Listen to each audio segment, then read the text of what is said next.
Los masones despertaron siempre curiosidad y sospechas. Fueron perseguidos por la Iglesia, las monarquías, los jerarcas del fascismo y también por el régimen comunista. Verdades, mitos y mentiras se acopian alrededor de estas sociedades antiguas que resignifican viejas costumbres en nuevas comuniones. La desconfianza los acecha, su secreto los condena. La masonería es poco conocida a nivel general, a nivel social, a nivel popular. Pero lo más grave es que cuando es conocida de una manera deformada. ¿Quiénes son los masones en la actualidad? Detrás de esta enigmática palabra se esconden sociedades que mantienen códigos, simbologías y costumbres de antiguas fraternidades secretas.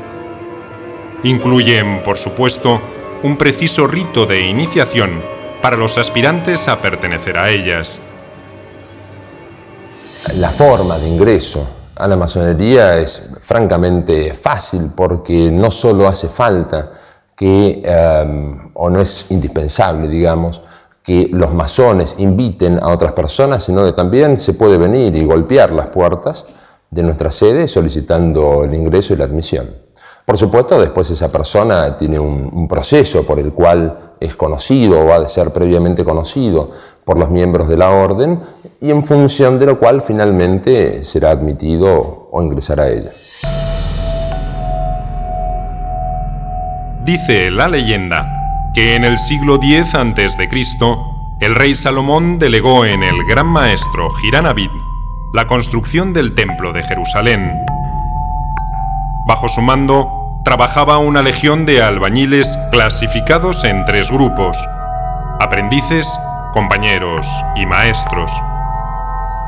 Cada grado mantenía sus conocimientos en secreto. Al terminar el templo, 3 compañeros decidieron ingresar por la fuerza a la cofradía de los maestros.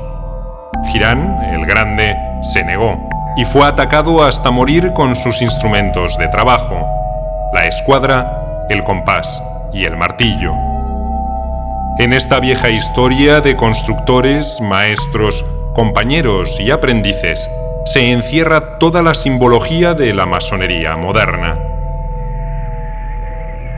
Si en la logia se pretende, digamos, crear una metáfora de constructores que trabajan juntos por un proyecto común y que se proponen a sí mismos una arquitectura interior para desarrollar su vida personal, hay que tener un mínimo de optimismo vital, ¿no? Algo puede ser construido. En este caos aparente, algún orden se podrá encontrar, o bien un orden proporcionado por un Dios revelado o por una voluntad humana de proyectar ese orden. En fin, tiene que haber algún tipo de orden sobre el cual se pueda construir. Los orígenes de la masonería se remontan a la Edad Media, cuando surgieron las corporaciones de canteros y albañiles. Eran personas instruidas que ganaban un brillo especial gracias a las imponentes construcciones de catedrales, templos y palacios. Se agrupaban en guildas, fraternidades laborales que defendían a sus miembros de los abusos de los poderosos. Para ser admitidos, debían ser libres, mantener una conducta transparente y conocer el oficio. La cofradía sostiene todavía algunos de los requisitos del pasado para permitir a sus aspirantes acceder a códigos y ritos. Los requerimientos son bastante simples, son ser mayor de edad, hombre, libre y de buenas costumbres, quizá esto lo amplíe un poco más, y ser creyente. Libre quiere decir, pues no que uno no es esclavo, que está amarrado a algún sitio, sino que su entrada o su ingreso en la masonería no pueda ser considerada como una acción en detrimento a terceros. Por ejemplo, si yo soy un joven muy ocupado y necesito educar a mis hijos y voy a dedicar mi tiempo a la masonería y simultáneamente estoy dejando la educación de mis hijos, en segundo término, pues realmente yo no soy libre. Si también, por ejemplo, las pequeñas contribuciones económicas que hacemos para la masonería van a ejercer una presión sobre la economía de mi familia, pues tampoco soy libre. Entonces no puedo entrar en la masonería. Nosotros tenemos bien claro que nuestras prioridades son uno mismo, su entorno y su familia, y después la institución, nunca al revés. Eso es en lo que se refiere a ser libre. Los símbolos de la masonería moderna son en su mayoría herencias de todas las sociedades antiguas que conforman su prehistoria. Mantienen palabras secretas, contraseñas y apretones de manos para ser reconocidos en cualquier lugar del mundo. Originariamente, estos códigos debían permanecer ocultos y comunicarse en voz baja.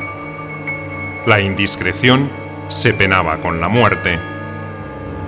La Iglesia catalogaba de oscuras e inaceptables a cada una de las prácticas que callaban los masones. La Iglesia no le molestó la masonería desde el comienzo, sino que la amparó. Diríamos que prácticamente a las sombras de las catedrales se fueron levantando las primeras sociedades secretas. Secretos por lo que transmitían. Hagamos la cuenta de hoy, es muy difícil que un psicólogo, que alguien que tenga un método que ha descubierto algo, lo pase a otro. Generalmente si lo pasa es una especie de herencia que lo hace, pero generalmente mantiene sus propios secretos. La construcción de las catedrales, de los grandes edificios medievales, especialmente el gótico hacia adelante, hizo consigo que hubiera muchos secretos y muchas formas. Esta gente tenía una relación con la Iglesia única, por varias razones. En primer lugar, porque vivía de la Iglesia. Muchos de ellos eran eclesiásticos. Pero también había otra razón. ¿Quién estaba contra la Iglesia en el medioevo? En el siglo XII, los papas comenzaron a advertir en la masonería el renacer de doctrinas paganas que rendían culto a la naturaleza. La Iglesia se sintió atacada y reaccionó. Nada debía opacar el poderío de la cruz y de los santos evangelios. Hay un ataque de la masonería a la Iglesia. Entonces, si la masonería ataca a la Iglesia, entonces la Iglesia dice, bueno, ustedes no quieren estar bien conmigo, entonces los rechaza. La masonería se presenta como una sociedad secreta en el siglo XVIII, secreta en cuanto que no pide autorización al soberano para erigirse. En aquella época, todo lo que se hacía al margen del soberano era ya sospechoso, ilícito, punible y perseguido. La masonería moderna nació en 1717. Sus miembros, en su mayoría librepensadores, adoptaron las ideas del iluminismo europeo.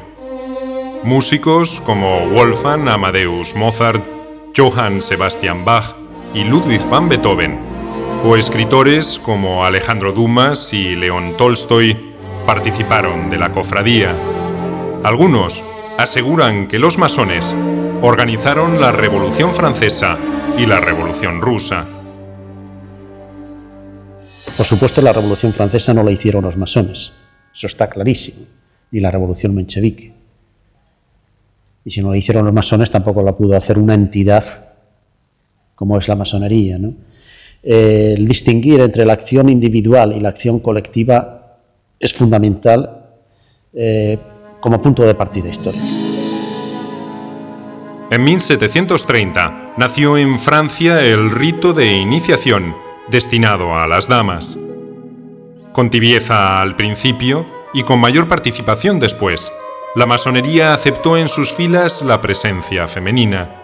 Las mujeres comenzaban a recorrer caminos que las llevaban más allá del encierro íntimo de la casa de familia. En sus inicios, sus logias eran creadas por hombres que tutelaban y supervisaban las prácticas y ceremonias.